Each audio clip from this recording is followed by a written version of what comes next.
Story about true forgiveness. The school bell rang, and the students eagerly packed their belongings. Martin put his books into his backpack, but his heart was restless. He was still upset about what had happened that morning. As he lined up to enter the classroom, Elias, one of his classmates, rushed past him and accidentally bumped his elbow against Martin's backpack. The backpack fell to the ground, scattering all his books.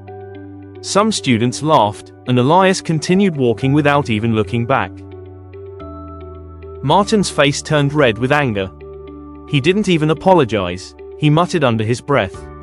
He picked up his backpack, but throughout the lesson, his heart was boiling with frustration. After class, their teacher, Mrs. Williams, was talking about love and forgiveness. "Children, today we will discuss one of Jesus' important teachings. He said, if someone does wrong to you, do not repay them with the same. Instead, forgive them." Martin, still upset, raised his hand.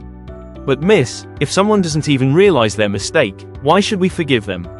That doesn't seem fair." Mrs. Williams smiled. "That's a great question, Martin. Let me tell you a story. One day, two men were traveling through a desert. Along the way, one of them insulted his friend. The man who was insulted didn't say anything but wrote on the desert sand, 'Today, my friend insulted me.' They continued their journey until they reached a river. The man who had been insulted suddenly fell into the water. His friend quickly saved him. Once he had recovered, this time he wrote on a stone, 'Today, my friend saved my life.' His friend was surprised and asked, 'Why did you write my insult on the sand but my good deed on a stone?'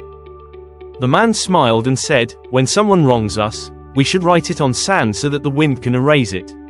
But when someone does good to us, we should carve it into stone so that it remains forever.'" The classroom fell silent. Martin thought deeply. He was still upset with Elias, but was it really worth holding on to this anger? After class, he walked over to Elias and said, "Did you know that you knocked my backpack over this morning when you passed by?" Elias' eyes widened. "Really? I'm so sorry, I didn't even notice." Martin smiled. "It's okay, I forgive you." Elias smiled back. "Thanks, Martin, I really didn't mean to do that." At that moment, Martin realized that forgiveness not only brings peace to others but also frees oneself from the weight of anger and resentment.